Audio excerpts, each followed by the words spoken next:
Salam.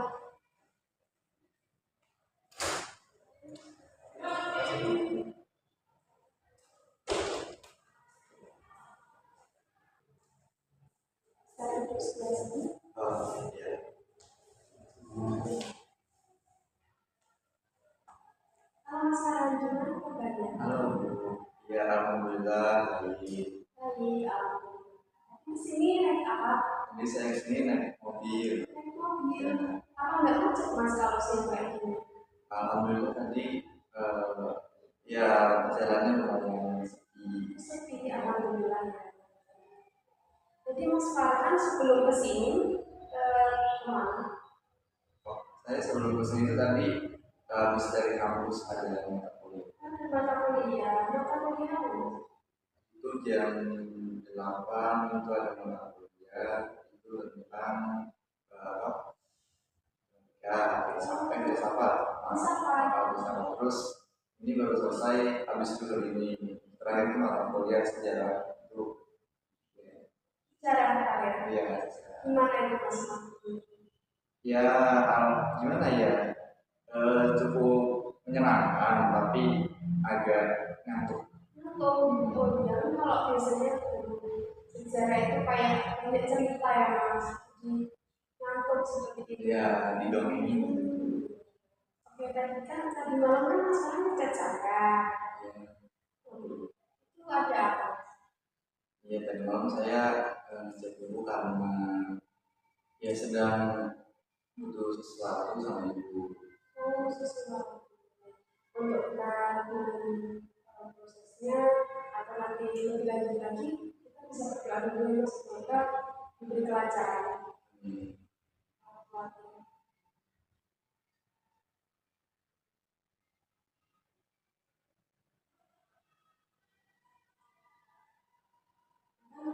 Mas Farhan kan pas saya baca misalnya kan ilmu proses itu yang sebenarnya. Nah saya ingin kesini tuh dengan tujuan ingin melakukan studi. Tapi sebelumnya mas Farhan tahu nggak konseling itu apa? Dulu saya pernah melakukan konseling saat SMA, tapi itu enggak yang terlalu apa ya, ya hanya sebatas saya ikut guru BK itu toh. Jadi saya menjelaskan secara detail jadi konseling itu merupakan proses pemberian yang untuk membantu menyelesaikan permasalahan konseling. Tapi dalam proses konseling ini nanti gimana bu? Saya kan takutnya permasalahan saya, cerita-cerita saya itu takutnya menyebar kemana-mana itu kan saya. Oh itu tenang aja mas, karena dalam konseling ini kan ada asas, beberapa asas yang salah satunya itu asas kerahasiaan. Jadi masalah tenang aja karena dalam asas kerahasiaan ini masalah hanya kita ketahui di sini doang, jadi enggak kemana-mana. Jadi aman-aman mas. Terus kalau masalahnya kita mau cerita, misalnya ada masalah seperti itu ya mas. Ya. Masalah apa sih?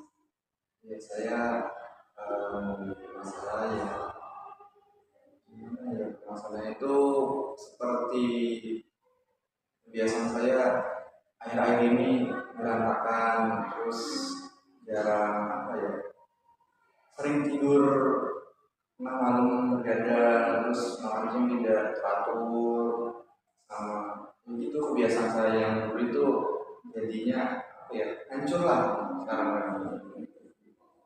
banyak pikiran juga. Apa sih yang membuat mas Farhan sampai jadi yang nggak bisa dunia terus kemudian itu apa yang membuat mas Farhan kayak gitu?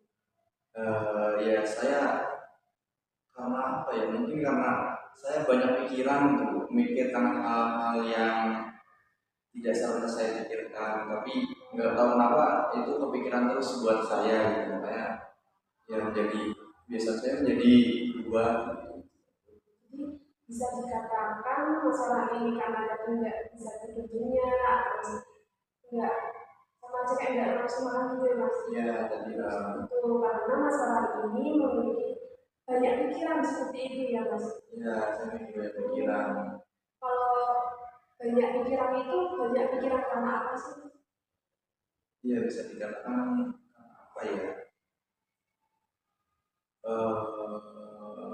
Karena ini saya ceritanya takut mengenai Bu ya. Gimana ya ceritanya? Ini maksudnya bisa duduk dengan tangan dulu. Bisa dengan dulu. Memang Dan bisa diceritakan. ya, jadi saya tuh dua minggu kemarin saya mengalami ya penyakit ya seperti sakit di bagian perut. Terus saya dibawa dokter untuk diperiksa. Singkat cerita, dokter menolong saya, katanya saya terkena penyakit gagal ginjal dan itu sudah kronis kata dokter. Menurut saya pikiran Terus apa yang mas rasakan ketika mas Fahmi itu divonis memiliki penyakit gagal ginjal ya mas? ya. Apa yang mas rasakan? Yang saya rasakan merasa cemas terus gitu, merasa cemas tentang apa ya masa depan saya, tentang bagaimana saya nanti nggak tahu akan hidup lama atau besok pun saya nggak tahu. Pokoknya ya saya cemas itu untuk pernikahan yang lain. Sedangkan kan saya masih muda, masih banyak yang harus saya capai, terus orang tua saya juga harus saya banggakan. Tapi saya di masa muda ini kok malah terkena penyakit seperti itu kan saya menjadi aduh. Jadi bisa dikatakan karena mas Fahmi memiliki vonis memiliki penyakit seperti itu terus mas Fahmi cemas karena mas Fahmi memikirkan hal yang tadi ya seperti apa sama mas Fahmi jalan-jalan masih panjang seperti itu. Tapi kok mas Fahmi bisa berpikir sampai sejauh itu?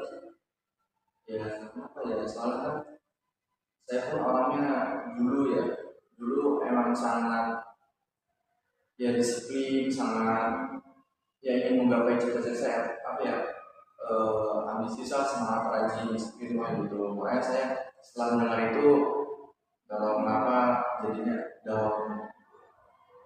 Terus pola tidur saya tadi saya bilang itu terganggu, sering bergadang karena merasa cemas dengan pikiran yang saya itu tadi. Terus makan saya dulu yang teratur jadi tidak teratur sekarang ini. Katakan mas Fahmi ini memulai kayak pemain berpikir seperti ini negatif seperti tadi ya mas, terus merasa cemas itu karena mas Fahmi mengetahui adanya penyakit tersebut bisa kita seperti itu. Ya, Tapi mas Fahmi tadi kayak tidak disiplin dalam segala hal gitu ya, tepat waktu nggak pernah kayak yang seperti sekarang ya mas. Mas Fahmi bisa divonis memiliki penyakit seperti itu. yang pertama saya dulu itu memang sangat apa ya, teratur. Terus kan makan pun juga emang benar-benar tepat pada waktunya.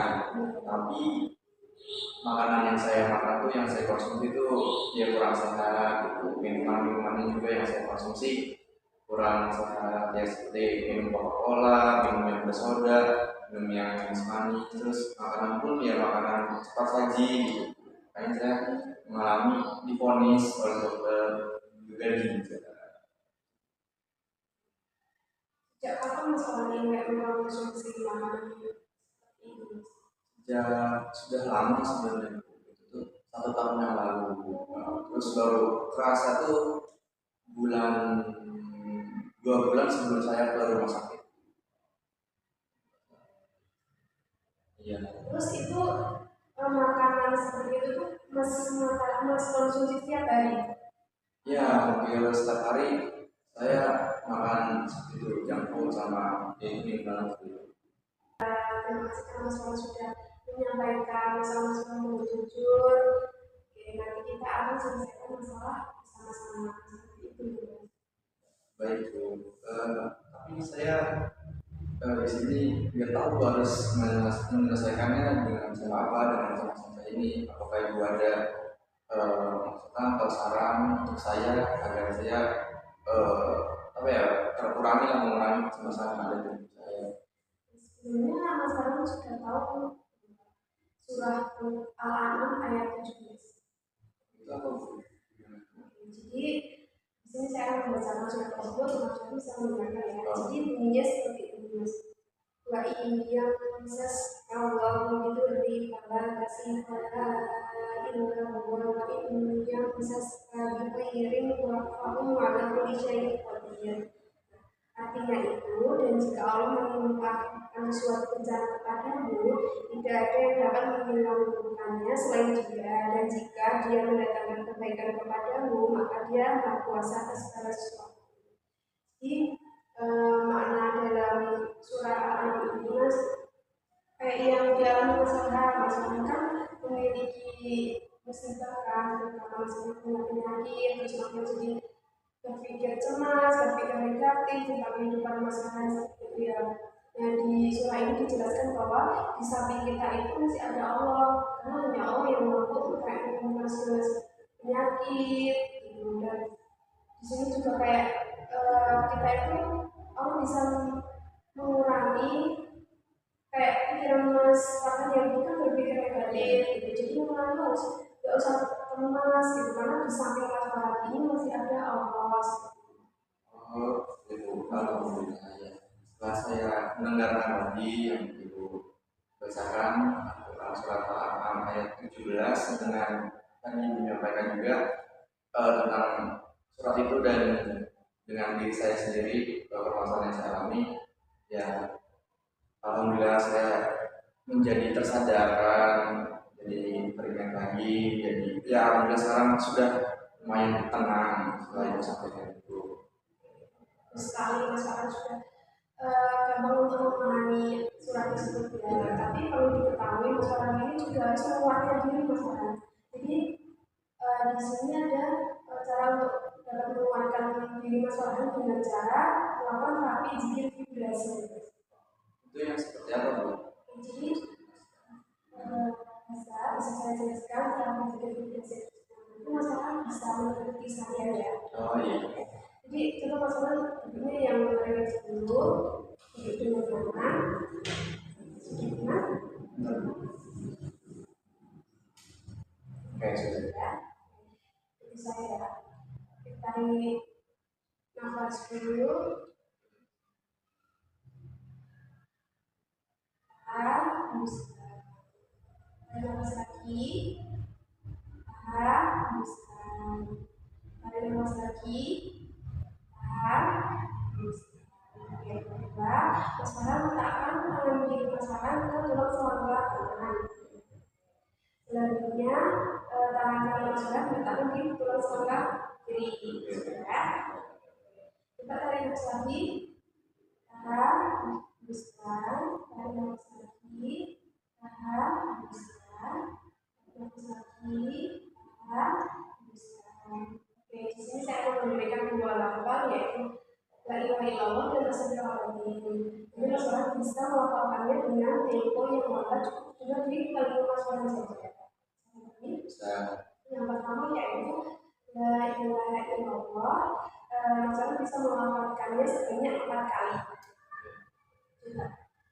La ilaha illallah.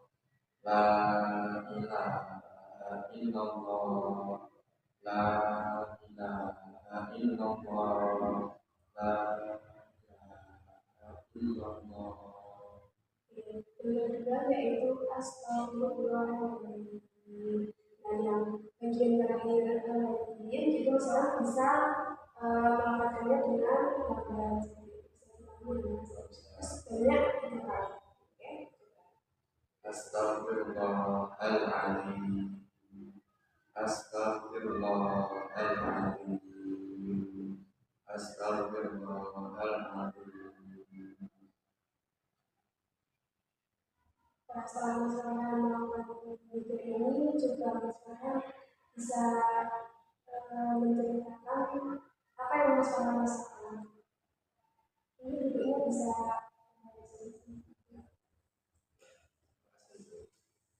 Ya, jadi setelah tadi dijelaskan oleh Ibu mengenai terapi pikir vibrasi, ya alhamdulillah itu cukup untuk menguatkan agar saya tidak berpikiran negatif dan tidak menjadi cemas lagi.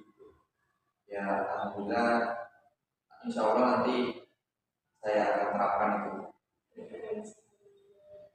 terus pada kali ini dan surat yang saya berikan misalnya bisa menerapkan di rumah ketika misalnya selesai sholat atau ketika masyarakat ini mengalami rasa cemas seperti tadi bisa dipahami.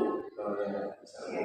Nah dari proses yang kita lakukan sampai masyarakat mempraktikkan hal tadi dan mendengarkan surat tadi, apa yang masyarakat dapat tarik kesimpulannya? Saya dijelaskan.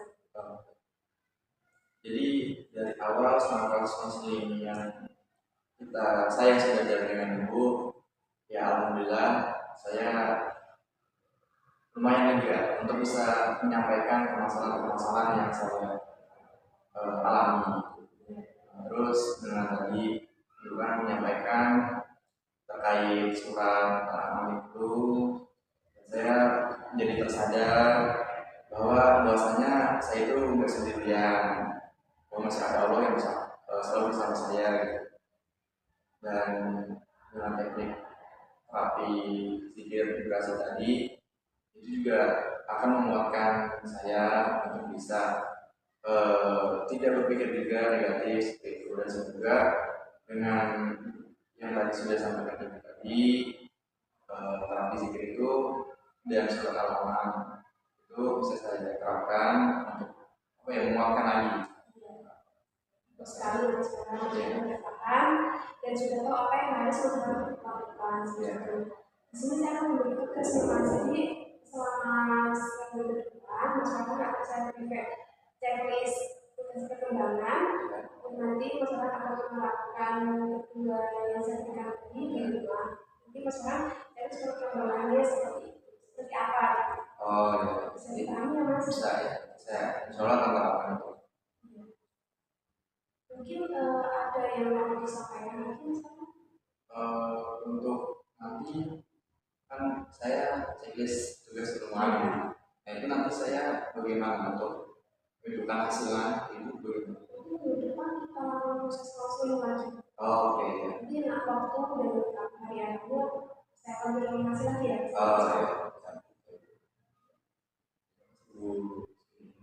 Terima kasih karena masyarakat sudah berkenan untuk datang mengikuti proses konseling ini dan menyampaikan masalah.